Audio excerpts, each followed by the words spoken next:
Goeienaand broers en susters, baie welkom by vanaand se aandedediens. Vanaf die kerkraad se kant af is daar nie enige verdere afkondigings wat nie reeds vanoggend afgekondig is of in die boodskapper is nie. Ons verwelkom graag vanaand vir Prof Albert Coetzee. Prof Albert was so 3 jaar predikant by Gereformeerde Kerk Uitskot gewees en daarna sy beroep na die teologiese skool. Hy is so die afgelope 9 jaar daar diensbaar en dan sedert einde laas jaar ook dien as die rektor van die teologiese skool. En hy is daar nie vreemd vir die gemeente nie. Hy het in 2020 een keer erediens hier waargeneem. Dus ons sy tweede keer hier by die gemeente wees. Prof Albert, baie welkom. Maar die Here se seën ook vir julle, ook met julle dienswerk daar in Potchefstroom. Goeienaand, broers en susters. Vir my 'n groot voorreg om vanaand hier saam met julle te wees, om saam die Here te ontmoet en om hom te aanbid. Kom ons sing as voorsang saam Psalm 36, ons gaan daarvan saam sing die eerste bereiding, vers 2 en vers 3. As ons in hierdie woorde sing dat die Here die skepper is van alle dinge, maar in besonder dat hy die een is wat alles onderhou. Hy is die een wat sorg vir sy skepping, ook vir elkeen van ons. Kom ons sit net so, dan sing ons saam vers 2 en vers 3, en dan volg ons votum en die seën.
Uit hom en deur hom en tot hom is alle dinge, aan hom behoort die heerlikheid tot in alle ewigheid.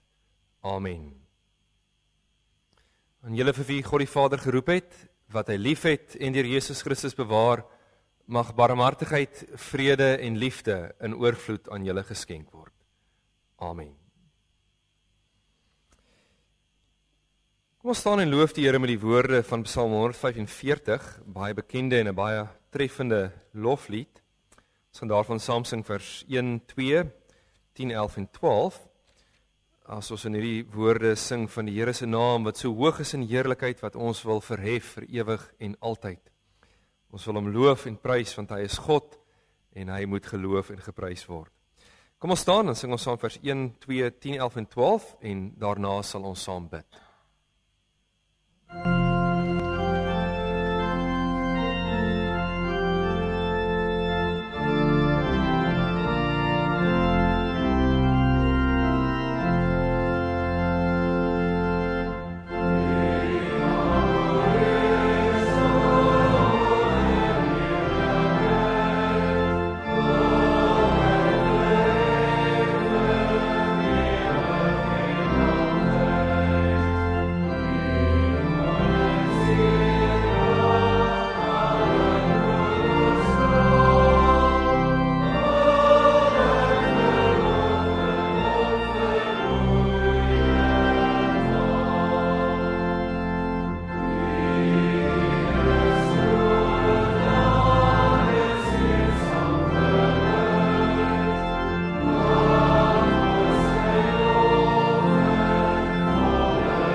Ons gaan saam bid en direk nadat ons amen gesê het op ons gebed, sit ons ook singend ons gebed voort as ons saam sing die Onse Vader skrifruiming 10:2.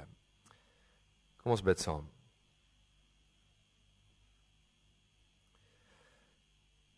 Ons Vader wat in die hemel is, op hierdie besondere Sondag en vir 'n tweede keer vandag nader ons U met diepe eerbied en 'n totale afhanklikheid. Want ons bely dat U alleen God is, buiten U is daar geen ander nie. U is ver bo ons verhewe. U woon in ontoeganklike lig. Ja, die hemel, selfs die hoogste hemel kan U nie bevat nie. U is perfek heilig. So heilig dat die engele wat U omring sonder ophou uitroep: Heilig, heilig, heilig is die Here God die Almagtige. Die hele aarde is vol van sy magtige teenwoordigheid. Waarlik, U kan met niemand vergelyk word nie. En as ons dit vanaand opnuut bely, wil ons saam met die ganse skepping uitroep: aan U wat op die troon sit, en aan die Lam, behoort die lof en die eer, die heerlikheid en die krag tot in alle ewigheid. Ons dankie dat ons elke Sondag die opstanding van ons Here Jesus Christus kan gedenk. Maar vandag in besonder, as ons saam met die kerk wêreldwyd vandag bymekaar kom, soveel plekke, mense van soveel verskillende kulture en in soveel tale, wat bymekaar kom om U te loof en te prys, om Christus te loof en te prys wat die dood oorwin het. Here, as ons opnuut besef hoe groot die genade is wat U aan elkeen van ons bewys, dan wil ons uitroep, saam met elkeen deur die eeue wat dit besef het, wie is ons, Here, dat U soveel genade aan ons skenk. Ons loof en ons prys U naam. Ons dank U ook dat ons die geleentheid het om vanaand weer U woord oop te maak, om daaruit te luister en te leer. En ons vra tog, soos elke ander keer ook, dat U dit rustig sal maak in ons harte. Nie omdat ons dit uit gewoonte uitvra nie, maar opreg, omdat ons graag wil hoor wat U vir ons sê. Dit bid ons nie net vir ons wat hier teenwoordig is nie, maar ook vir elke plek waar U woord vanaand of vandag verkondig word. Dankie dat ons weet dat U woord nooit leeg na U toe terugkeer nie. Mag dit op die goeie grond van mense harte val en 'n 100voudige oes oplewer.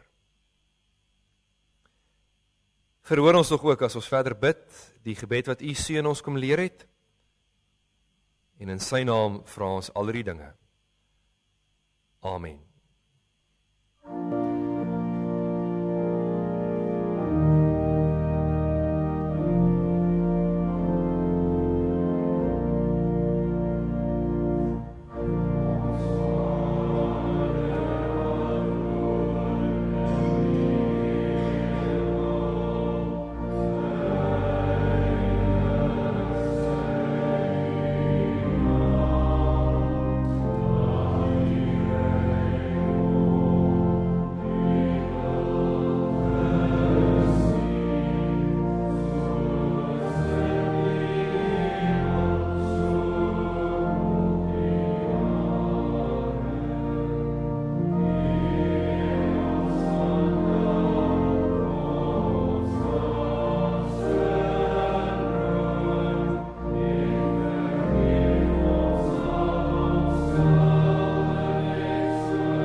Ons skriflesing vanaand kom uit die boek Micha.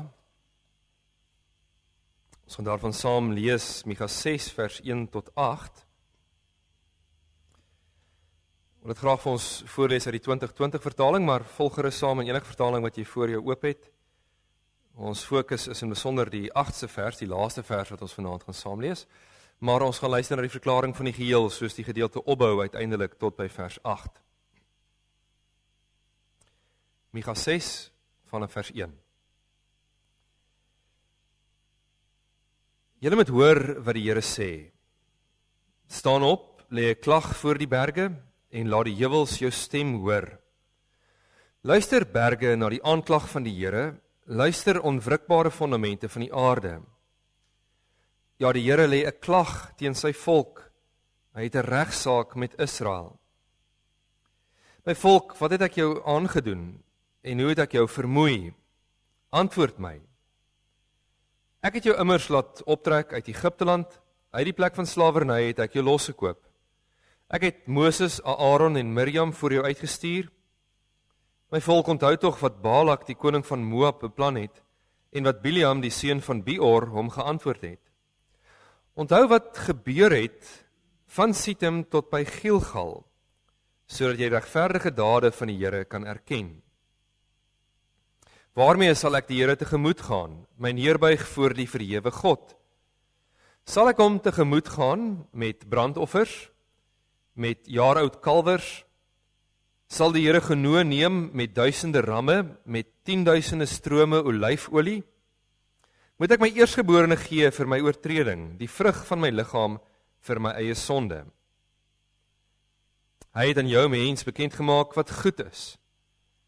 Wat anders eis die Here van jou as om net te doen wat reg is, om troue liefde te bewys en om in nederigheid die pad saam met jou God te loop? Sonder dan die 8ste vers, hy het aan jou bekend gemaak, mens, wat goed is. Wat anders eis die Here van jou as om net te doen wat reg is, om troue liefde te bewys en om nederig die pad saam met jou God te loop.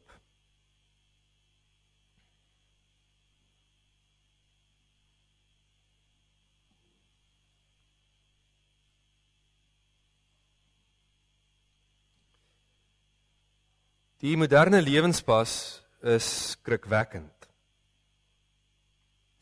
Daar is so baie dinge wat gebeur, en op ons elkeen se dagtaaklysie nog soveel meer dinge wat moet gebeur. En daarom moet elke sekonde optimaal gebruik word. Van die oggend tot die aand is dit een groot geskarrel, en geen wonder dat so baie mense spanning beleef en oorweldig voel nie.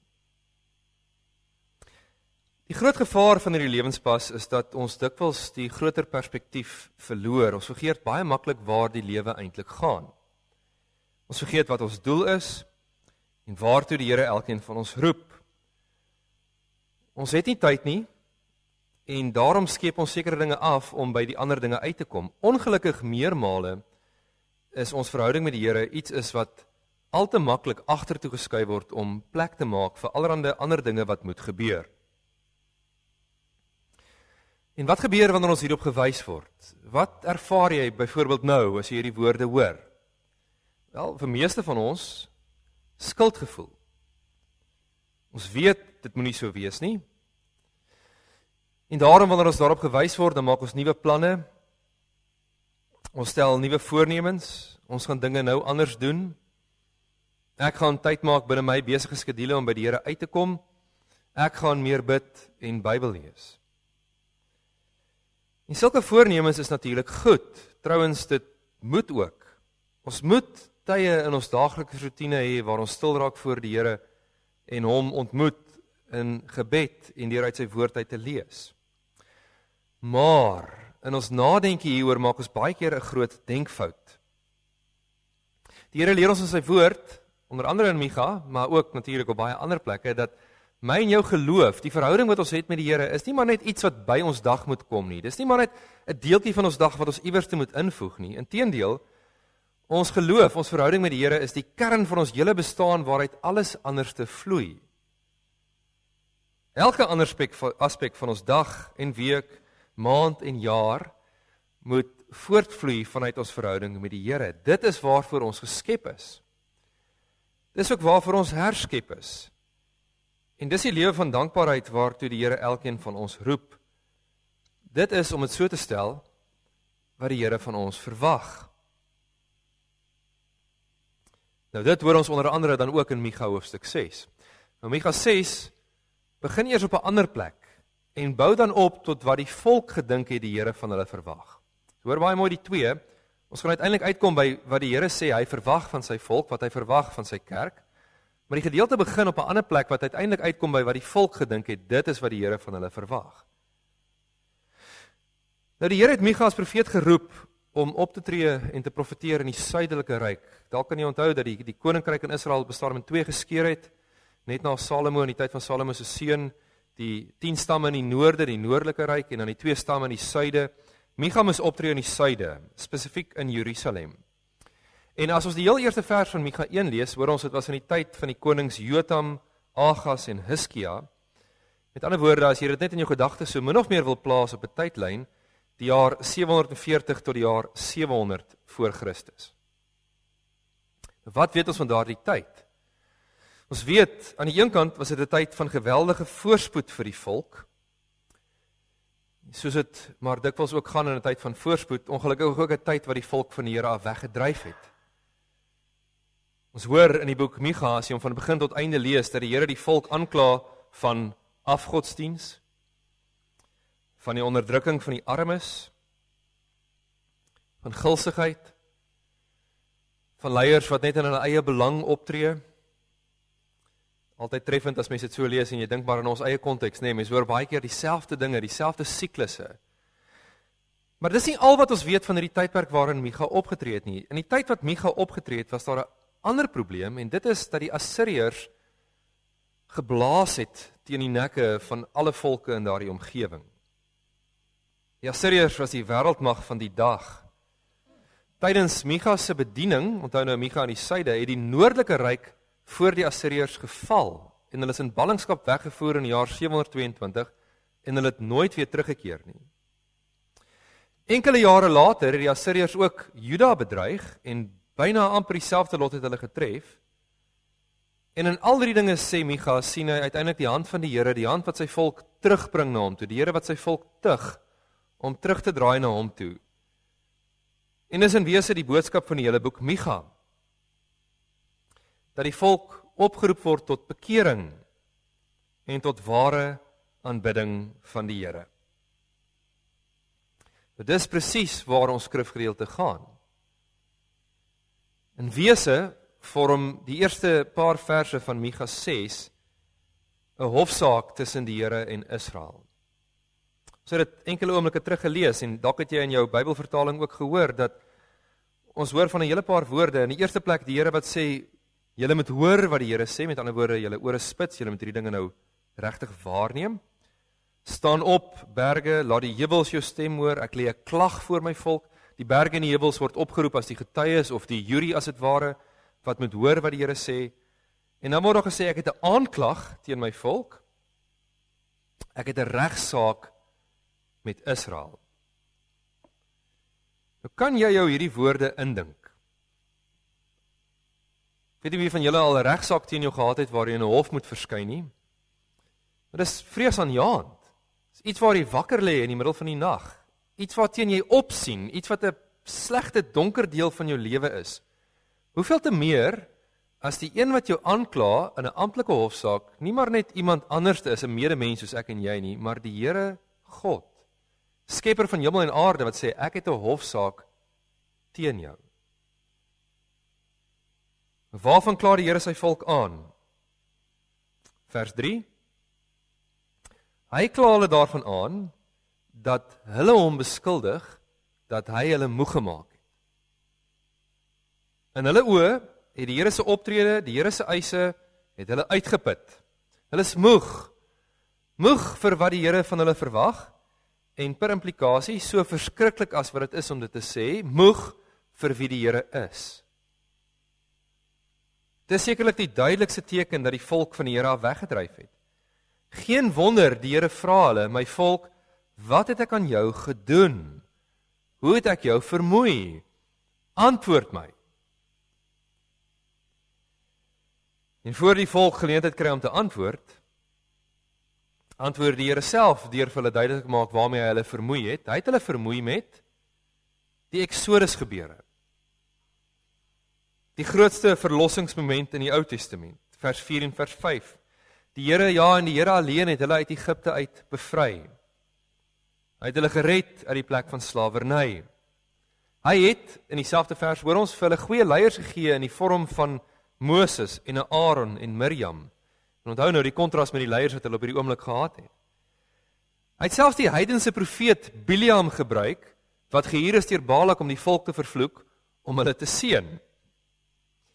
En nou hoor ons van twee geografiese plekke. Ons hoor die Here was met hulle van Sitim af tot by Gilgal. Sitim, een van die laaste plekke, die ander kant van die Jordaan, voor hulle deurgetrek het. Gilgal, Die eerste plek aan die ander kant van die Jordaan. Met ander woorde, nie net met die uittog uit Egipte nie, maar ook die deurgaan van die Jordaan, van begin tot einde was die Here by hulle. Dit is waarmee die Here hulle vermoei het.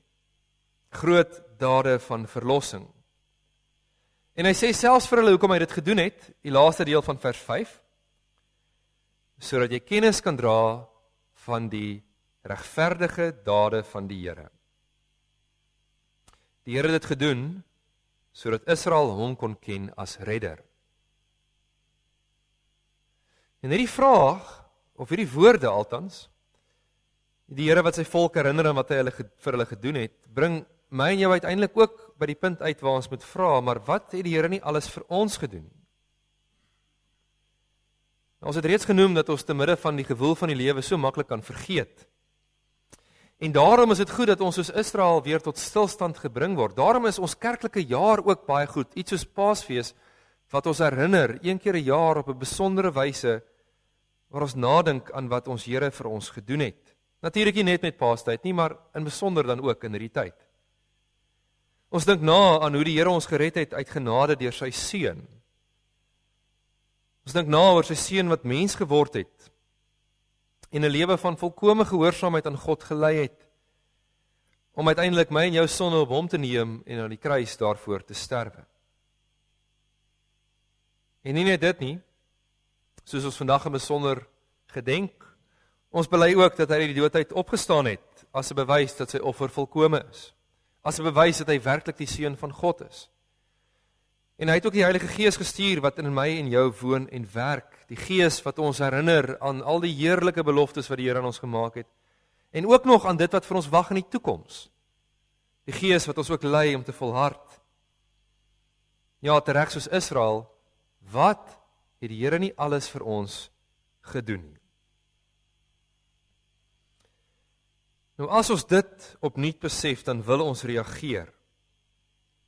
Dis waartoe ons skrifgedeelte ons dryf. Israel wou ook reageer. Hulle vra in vers 6, waarmee sal ek die Here tegemoet gaan, my neerbuig voor die verhewe God? En dan volg daar 'n lys offers wat hulle voorneme is om aan die Here te bring. En as mens hierdie lys van begin tot einde hoor, is dit treffend hoe omvattend en kosbaar die offers is wat hulle vir die Here wil bring. Hulle vra, sal ek met brandoffers na die Here toe gaan? 'n Brandoffer, 'n offer in die Ou Testament wat geheel en al verbrand is, daar het nie 'n deel gegaan vir die priesters nie, en daarom ook gewys het op totale toewyding. Sal ek met hierdie offers na die Here toe gaan? Wat van jaaroud kalwers? Volgens die wet, Levitikus, was dit van die beste tipe offers wat jy kon bring, die kosbaarste soort offerdier. Of wat van duisende ramme, of 10.000 strome van olie, 'n oorweldigende, buitensporige volume? Is dit wat die Here wil hê? En as dit nie genoeg is nie, wat van my eersgeborene? Moet ek hom wat uit my liggaam kom aan die Here gee as 'n offer? Dit wat vir my die kosbaarste, waardevolste ding is in my lewe, is dit wat die Here wil hê? Nou in die lys van offers is daar twee dinge wat ons moet raak sien. Aan die een kant was Israel se idee van wat die Here van hulle verwag het, misplaas. Hulle het hom geken, hulle het hom nie regtig geken soos hy homself geopenbaar het nie. Hoe kon hulle gedink het dat die Here eersgeborenes as offer wil hê, as hy by herhaling in sy wet enige kinderoffers verbied? Maar aan die ander kant, en dis eintlik wat ons moet raak sien, aan die ander kant moet ons die grootsheid van die offers wat hulle voorstel raak sien. Hulle stel voor om te nader met hulle beste offerdiere, die grootste volume denkbaar, om selfs dit wat vir hulle die waardevolste is, prys te gee. En dit bring ons uiteindelik dan by ons fokusvers vanaand, Micha 6 vers 8. Sou al hierdie kosbare offers vir die Here genoeg wees? Is dit wat hy wil hê?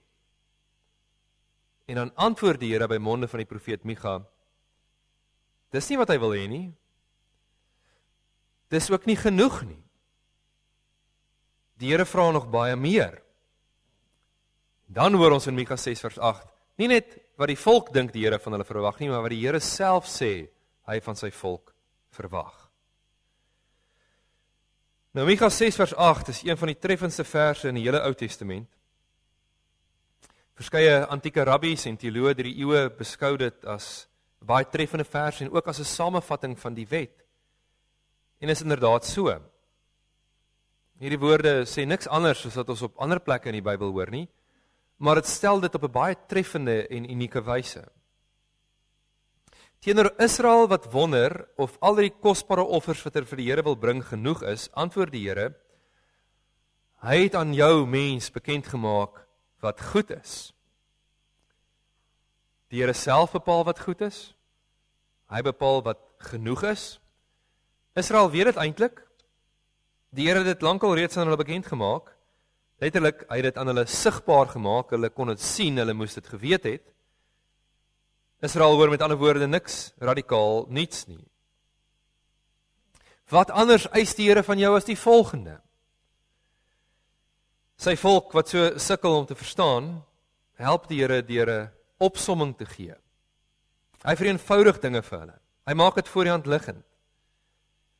En hoe wonderlik is dit nie? Die Here ken ons. Hy weet hoe ons is.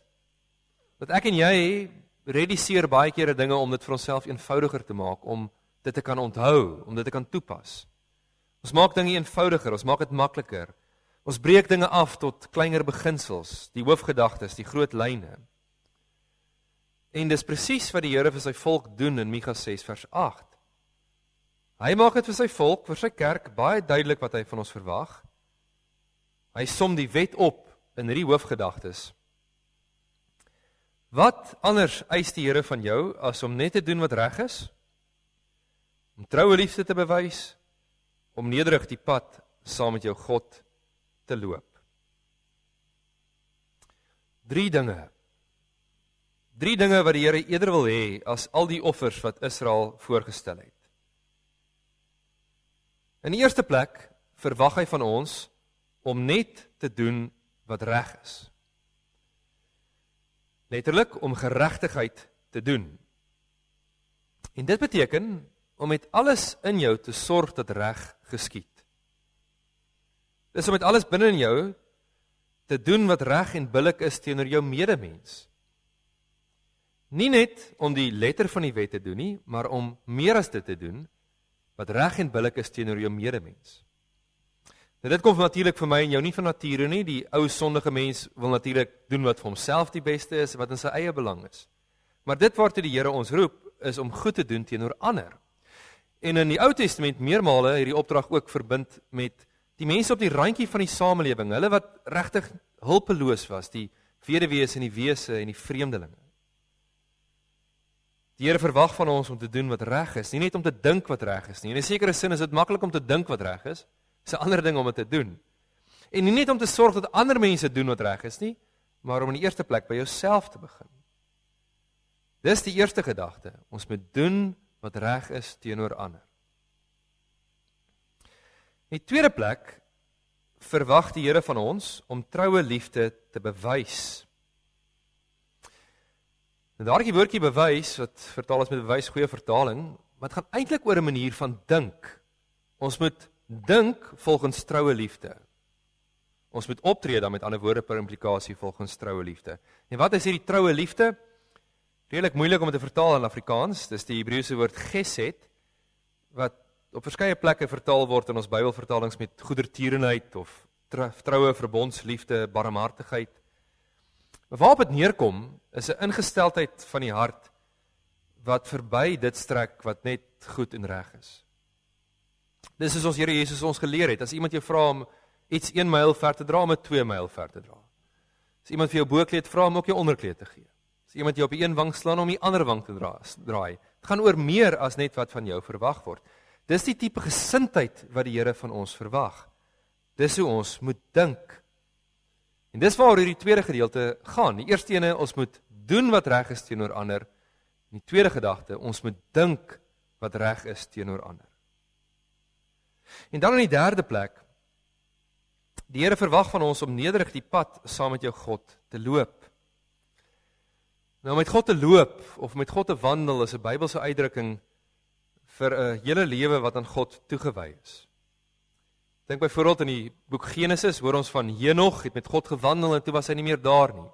Of as Noag die eerste keer vir ons beskryf word in Genesis 6, hy was vroom en opreg en iemand wat met God gewandel het. Dis 'n lewe wat toegewy is aan die Here. Nou in Micha 6 word ons ook opgeroep om met die Here te wandel. En dan word hierdie woord bygevoeg, ons moet nederig met God wandel. Ons kan dit ook vertaal met bedagsaam. Of ander woorde, versigtig, noukeurig, verstandig. Ons moet nadink oor wie die Here is en hoe ons in 'n verhouding met die Here lewe en dan ook hierdie pad saam met hom wandel. Dit wat die Here van my en jou verwag, is om in 'n intieme, nabye verhouding met hom te lewe.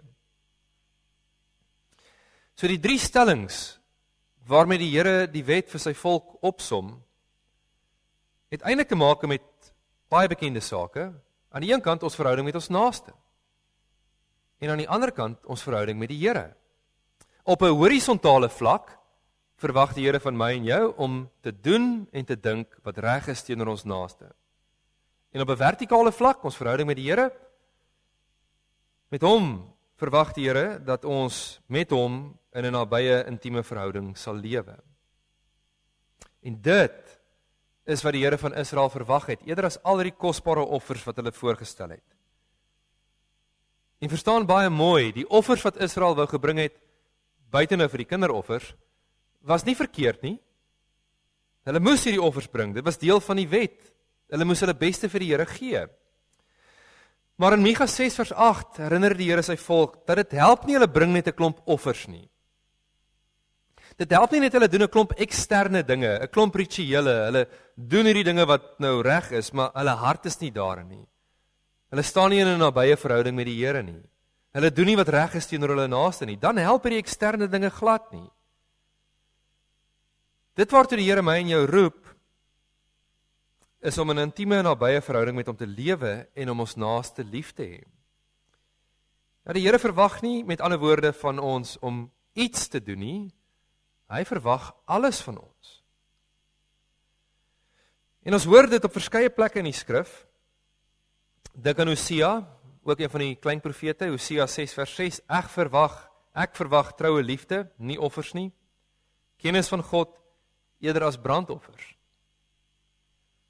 Of in Matteus 23, as die Here Jesus met die fariseërs en die skrifgeleerdes praat, en hy het sy wee uitsprake, dat daar ellende vir hulle wag, sê hy, wee julle skrifkenners en fariseërs skynheiliges, want julle gee tiendes van kruisement en vinkel en komyn, maar julle die gewigtigste van die wet nagelaat, die reg en die barmhartigheid en die trou. En uiteindelik, ons Here Jesus se eie woorde, net in die week voor sy kruisiging, toe hom probeer vasvra het oor die grootste gebod, en hy som die hele wet op met 2 aanhalings uit die Ou Testament. Jy moet die Here jou God lief hê met jou hele hart, en met jou hele siel, en met jou hele verstand. Dit is die belangrikste en die eerste gebod. En die tweede wat hierin gelyk staan is, jy moet jou naaste lief hê soos jouself. Ons Here Jesus kom herbevestig wat God altyd gesê het. Hy herinner die volk en my en jou aan dit wat God van die begin af gesê het. En hy wys met sy hele lewe hoe hierdie liefde vir God en hoe hierdie liefde vir sy naaste prakties lyk. Dit het sy hele lewe gekenmerk. En uiteindelik sterf hy aan die kruis vir my en jou.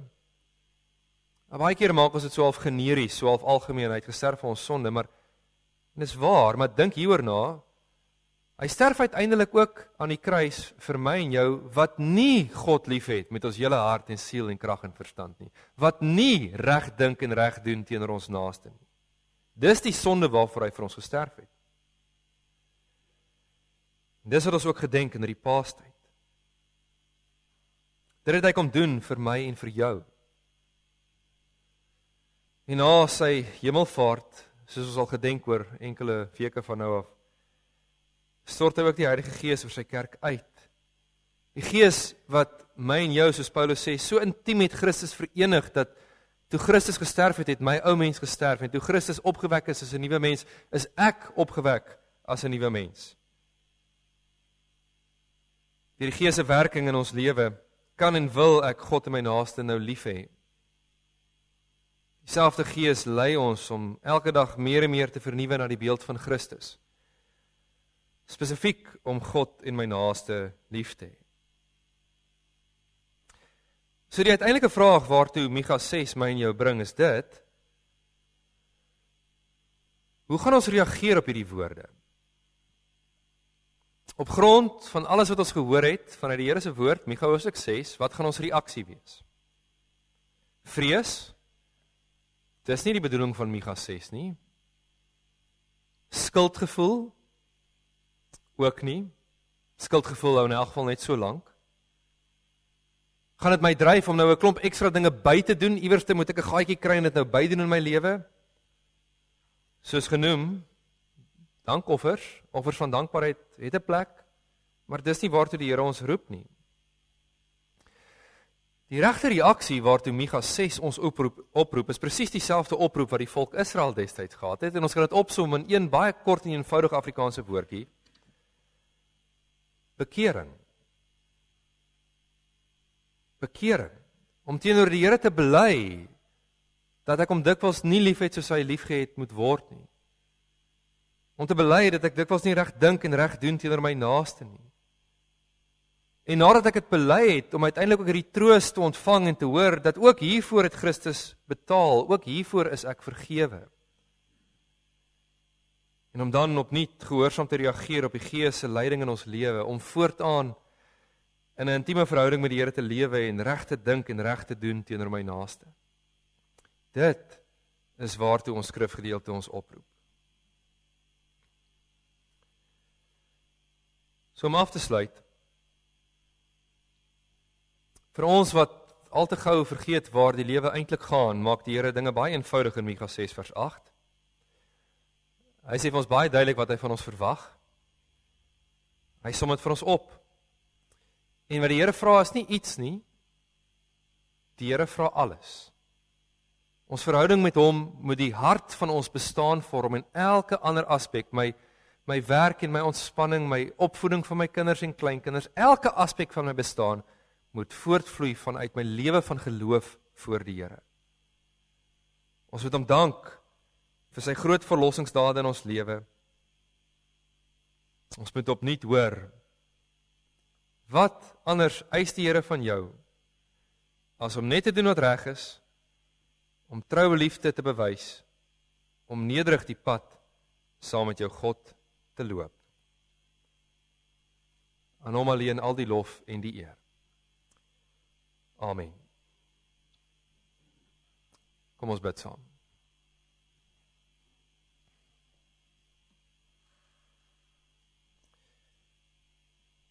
Soos die tollenaar wat besef hoe groot sy sonde is, wat ver weg van die hemel bly staan het en selfs nie na die hemel wou opkyk nie, wat homself bedroef op sy bors geslaan het, wil ons sê, o God, wees ons sondaars genadig. Ja, vergewe ons waar ons U nie liefhet met ons hele hart en siel en krag en verstand nie, en ook nie ons naaste soos onsself nie. Vergewe ons waar ons U 'n deeltjie van ons lewe wil maak, in plaas daarvan dat U alles in ons lewens is. En dat elke deel van ons lewe voortvloei vanuit ons verhouding met U. En ons dankie dat ons vanaand hierdie boodskap weer so duidelik kon hoor. Ons dankie dat daar ook vir hierdie sonde van ons vergifnis in Christus is. En ons loof en ons prys U daarvoor. Lei ons tog deur U Gees om elke dag meer en meer na die beeld van U Seun te vernuwe. Ja, gee tog dat elke aspek van ons bestaan U sal verheerlik. Ons dankie vir die besondere naweek wat ons kon gehad het en kon nadink oor U groot verlossingsdade. Lei ons tog soos ons hierdie nuwe week ingegaan het, dat ons in ons werk en in al die dinge wat ons beplan, ook die dinge waarvan ons nie eers weet nie, dat ons U in dit alles sal eer. Ons dink ook aan mense, familie, vriende, gemeentelede, wat deur beproewing gaan. As een lid ly, dan ly ons almal saam, en ons dra tog elkeen aan U op, en vra dat U sal vertroos en bemoedig, soos net U kan. En gebruik ons tog ook as instrumente in U hand, as lede van die liggaam van Christus, om u troos ook aan mekaar te bedien. Ons dank u vir soveel goedheid en genade in ons lewe. U is goed, Here, en goed sonder einde. Aan u behoort al die lof en die eer en die aanbidding. En ons bid hierdie dinge in die naam van u Seun, ons Koning en Verlosser, ons Here Jesus Christus. Amen.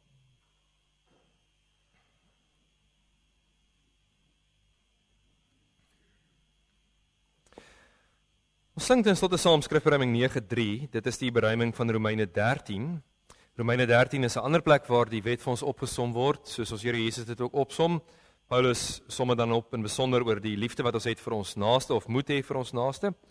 Ons gaan saam sing vers 1 en vers 2, as ons bely teenoor die Here dat ons dikwels dit nie reg kry nie, en daarom ek vra dat hy ons sal vergewe en ons sal lei. Maar in besonder die tweede vers, waar ons ook vorentoe kyk na die wederkoms van ons Here Jesus Christus. Ons sing in die beruimde weergawe, ons weet, ver is reeds die nag, ons ken die tydsomstandighede, weldra, binnekort breek die volle dag, wek ons Heer uit valse vrede, die wederkoms wat naby is, en daarom dat ons bid, dat die Here ons sal help en sal lei, dat ons sal leef in die verwagting, en dan ook hom en ons naaste sal lief hê soos ons moet. Kom ons staan en sing ons saam vers 1 en vers 2.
Die genade van die Here Jesus Christus en die liefde van God en die gemeenskap van die Heilige Gees is by elkeen van julle.